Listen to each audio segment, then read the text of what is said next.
tem isso aplicado dentro do sistema de saúde, né? Mas eu de novo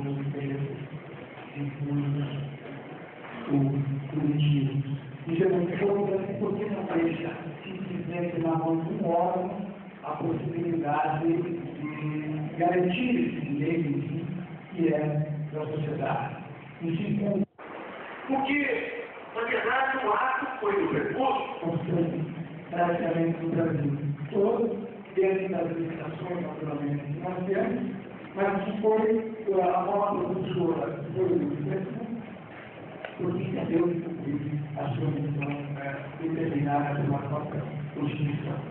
Não tivemos o mesmo sucesso como as associações ambientalistas, não porque as associações ambientalistas não quisessem fazer esse trabalho, e a estimulou a atitude das associações de organização das atividades, que muito bem trabalhadas na associação, mas porque não são especializados na área do direito. Naturalmente, se você tiver um processo político, você depende de ter um advogado, uma pessoa habilitada, todos nós não podemos, por escolha, saber que peticionar e representar o advogado. E, naturalmente, hoje, as faculdades no âmbito do país vêm se preocupando com isso, incluindo os seus currículos, debatendo isso através dos seminários, para que os estudantes possam ter maior conhecimento dessa matéria e possam também dedicar nessa área. E aí, em apoio às associações ambientalistas, para que também possam pensar nisso. Não foi por falta de vontade, isso aconteceu em relação ao Ministério por estar organizado, naturalmente, e por ter funcionários habilitados do direito, que naturalmente tem maior facilidade de trabalhar. Além de que, o Ministério Público pode enfrentar aí os grandes potentados econômicos, que tem dentro do ordenamento constitucional a mobilidade e a elegibilidade de rendimento que garante uma atuação do Ministério Público isenta para que possa desenvolver esse trabalho em prol da sociedade. Essas pessoas legitimadas pelo Ministério Público, órgãos do Estado e associações podem ingressar em juízes de perfil, como podem também ingressar conforme nós temos tido isso no próprio Estado do Paraná, onde o Ministério Público e o Instituto Ambiental atuam em consórcios ativos em ações contra degradadores do meio ambiente. Nós temos isso também em consórcios, a possibilidade de consórcios ativos entre os próprios Ministérios Públicos, no caso do Ministério Público Estadual e do Ministério Público Federal, onde há interesse naquelas ações do próprio Ministério Público Estadual e do Ministério Público Federal. Poderíamos pensar aqui no caso de ministros entre estados, em que haveria a necessidade ou o interesse da participação dos dois Ministérios Públicos, que essa é uma possibilidade de consórcio ativo que a própria lei faculta. No caso dessas ações tramitarem em juízo, quando o próprio Ministério Público é parte, os outros agentes do Ministério Público não devem funcionar nessa administração, porque eu exclusivamente promotor de justiça. Não há necessidade de haver aquele caso tradicional, função do Ministério Público Fiscal da Lei. Em todas as associações ambientalistas, secretários que exercia a ação, em caso de desistir das ações do curso do processo, o Ministério Público assume a sua titularidade. Essa lei da função pública é muito interessante e é muito inteligente, quando facultou também poderes ao Ministério Público, que é o poder de definição, o poder de verificar com a autoridade pública as informações que tenham necessárias para a promover a gestão de público. O que significa isso? Significa dizer que você pode, inclusive, interferir a atuação dessas autoridades quando há casos de corrupção, etc., você investigar aquela atuação, requisitando documentos que sejam formas públicas. Se a autoridade não responde esse prazo mínimo de 15 dias que é fixado pelos nossos agentes do Ministério Público, essas autoridades podem inscrever no nível de a 3 anos. Isso facilitou muito o trabalho do Ministério Público, fazendo com que então as autoridades prestem informações que são necessárias para o objetivo a produção de uma civil. Para isso, o Ministério Público pode ser feito de inquérito civil, nós poderíamos dizer de inquérito civil, parente do inquérito policial, só com uma característica particular. O inquérito civil somente o promotor de justiça pode permitir, e eles são limitados as informações que não sejam necessárias à proposição de uma eventual autonomia. Essas informações podem ser objeto de uma procedura pública e, não sendo, o promotor de justiça deve proceder ao arquivamento desse inquérito. Ele proceder ao arquivamento desse inquérito só no controle administrativo dos seus atos para a garantia da sociedade e que ele trabalhou corretamente naquele caso. Ele remete esses casos de arquivamento devidamente relatados e fundamentados seus motivos ao Conselho Superior do Ministério Público, que analisa esse arquivamento e então dará um veredicto final se é caso de arquivamento, se é caso de arquivamento, se é arquivado.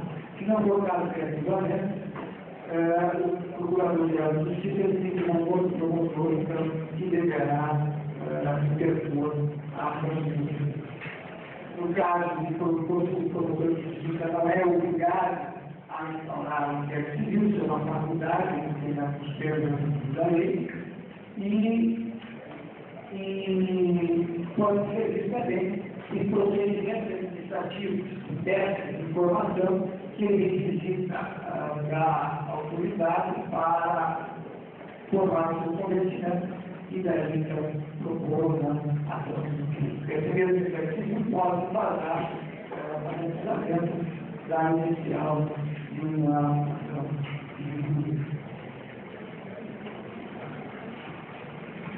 Outra característica das questões ambientais é que elas são processadas sempre no local do fogo do cometimento da infração. Se ele for cometido em Cambará, se for Jacarezinho, a ação corre em Jacarezinho. Isso já foi enfrentado de uma forma pelo Tribunal de Justiça e pelo Tribunal Regional, se não me engano, do Rio de Janeiro, e isso já está caracterizado com a questão dessa de possibilidade de ação realizada nesse povo, e não tem então essa determinação de sistema do local mudando a competência para o governo. Dessa sentença, que pode vir ao final, digamos, relatores condenatórios, que vierem na cultura, o próprio juiz pode determinar uma lista diária para o cumprimento da providência que seja determinada em institucional. As condenações que acontecerem em dinheiro, se não forem diretamente direcionadas, se não forem endereçadas à recuperação do dano causado pela parte devem se destinar a recuperações de outras áreas degradadas, sempre com relação ao meio ambiente. E outra característica da lei 775 foi a possibilidade das associações ambientalistas, tanto do Ministério Público e das empresas públicas, de não haver o organizamento de custas ou honorários requeridos para o organizamento dessa forma. Isso faz com que para que possa mitigar, tem que ter assistência imediata. Essas custas serão pagas ao final pelo emitido. No caso, a associação ambientalista só tem que ser condenada ao pagamento do custo desde que mitigar esse marco. Existem os aspectos que nós poderíamos abordar da questão processual, e eu gostaria de lembrar aqui também algumas questões que eu acho interessantes hoje em relação ao meio ambiente. Nós temos uma lei denominada Lei de Ambiente Ecológico, hoje está no Paraná. Nós temos essa lei em São Paulo, que pode ser retirado, e outros estados também estão tentando aprovar essa lei no ano de cada um.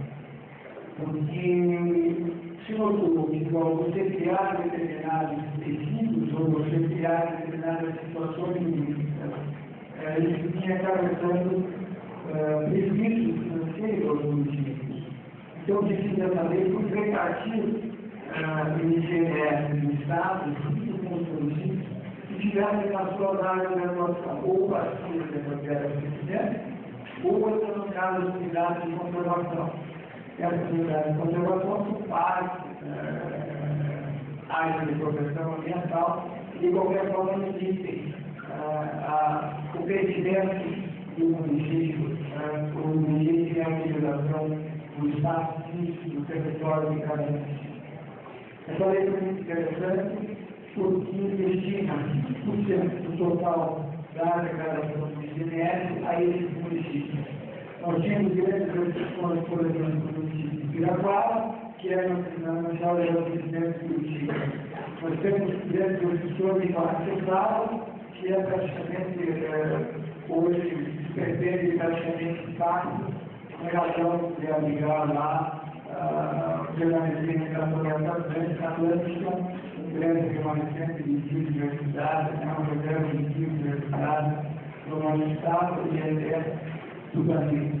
E eles precisam concluir a sua função em estados de arrecadação. Então, essa lei veio em coexistência da violência, propiciar esses municípios e se aderir a essa parcela, portanto, o Estado dentro dessa mesma lei, que faz com que esses municípios, então, aumentem a sua arrecadação por terem moralidade desse tipo de benefício que é em relação à comunidade e ao próprio Estado.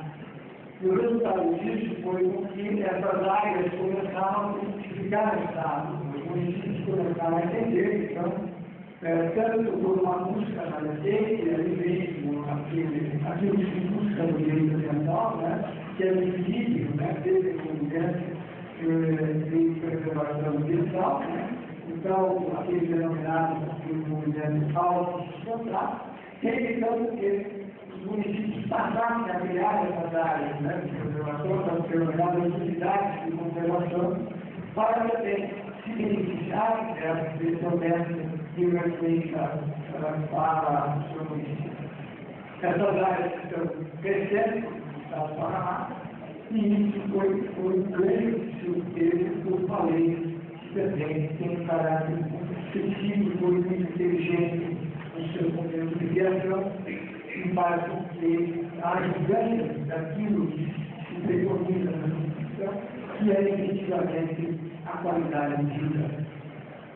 Se nós falarmos, então, daquilo que vem sendo feito, necessita fazer, aproveitando a pergunta que você fez, o Estado tem investido em alguns setores, porque nós estamos tendo esse quadro de degradação.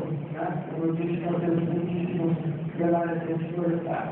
Então, o Estado também inovou e criou o denominado programa Água Limpa, que visa recuperar as áreas de manancial e as áreas marginais ao rio, recuperando essas florestas que devem estar ao longo dos rios, que também faz com que nós tenhamos ganho ambiental do Estado do Paraná, já que essas áreas estavam extinguidas, degradadas, foram mal utilizadas ao longo desses anos. Em função disso, o Estado vem trabalhando nessa recuperação administrativa, os promotores de justiça também colaboram na cadeia de trabalho, e aqueles proprietários que não concordam com fazer isso ainda também, estão sendo questionados em juízo, não se interessa com a própria ação jurídica para a recuperação dessa área. Então, esses incentivos fiscais fazem com que haja uma melhoria da qualidade de vida, fazendo com que, pelo menos, inicie um trabalho de melhoria da qualidade de vida da população. A partir disso também, o Instituto tem se preocupado, por exemplo, disso, como são as possibilidades de consórcio entre os municípios, quando temos, assim, por exemplo, consórcio de transporte, que visa melhorar a produção do transporte. Nós temos hoje trabalho na cidade de Curitiba, de despoluição do Rio Iguaçu, e essa é uma cobrança que vai ser uma tendência Curitiba, porque a tendência do Rio Iguaçu, que vai desembocar naquela maravilhosa catarata, que alguém não vai ligar, está completamente poluído e degradado ali na região de Curitiba, na região metropolitana. Também se faz uma intervenção ali, que eu digo, com sacrifício de todos nós, paranaenses, porque se vem a título péssimo do interior, porque nós não trabalhamos na base, nós trabalhamos praticamente naquilo que é o mais importante hoje, do zoneamento da cidade. Você tem que se preocupar com o assunto que nós chamamos hoje do zoneamento ambiental. Toda a cidade deve ter o seu plano diretor. Dentro desse plano diretor, nós temos que estabelecer os usos e aquelas proibições devem ser respeitadas e atendidas por todos. Quando você não trata devidamente dessas questões, ela vai resultar em prejuízo na nação. Se você zoneia mal a cidade, permite bares, que funcionam em zonas residenciais, isso vai contribuir para a poluição sonora, vai contribuir para a população urbanal. Se você permite que se construam loteamentos em zonas alagativas, você vai fazer com que a cidade depois não possa dar serviço principal daquela atividade, porque não vai poder colocar o saneamento nesses lugares, que estão próximos para você colocar equipamentos públicos. Então, esse zoneamento principal é que nós cometemos esses erros. Nós hoje estamos pagando pelos erros que cometemos nas aqueles do Rio Iguaçu e estamos pagando o bolso deles, todos nós estamos colaborando para melhorar e consertar tudo aquilo que deixamos de fazer ao longo dos anos na proteção da igreja. Nós gostaríamos de lembrar aqui também que é uma coisa fácil, porque estamos fazendo isso aqui na Carezinha, mas isso é um feito no Estado do Paraná, que é trabalhar com a reciclagem. A reciclagem do lixo, que parece que é de fundamental importância, porque nós estamos jogando recursos, jogando dinheiro no lixo, materiais que estão reaproveitados e que devem ser reaproveitados. É impossível que nós não tenhamos mais uma cobertura florestal no estado e estejamos jogando papelão dentro do ambiente sanitário, dentro do lixão, que vai ficar lá para ser degradado. Esses problemas culturais visam principalmente garantir o desperdício. Eu acho que nós não temos nosso país o suficiente para não dar isso, para deixar lá uma montanha, a lata que pode ser aproveitada e etc. Mas nós temos pouquíssimos remanescentes florestais, nós temos que trabalhar na reciclagem do papel, que faz com que as indústrias consumam menos madeira e nós possamos trabalhar dentro da adequação dos municípios. A doutora Fernanda falou muito bem a questão da educação ambiental, que ela hoje é obrigatória na Constituição em todos os níveis. A educação deve, a educação ambiental deve constar dos currículos escolares e nós justamente devíamos tentar até a universidade. Dessa prática da reciclagem, nós estamos colaborando com a própria educação ambiental e o incentivo ao tipo de trabalho, que é uma coisa tão simples, você colabora na própria educação. O programa de reciclagem você tem que ensinar as pessoas a utilizar o que tem, etc., e faz com que isso aconteça de forma organizada. Falar de educação ambiental que promove é fácil. Uma viagem que eu fiz ao Competir, eu conheci uma associação ambientalista que trabalhava na educação ambiental. E eles disse, olha,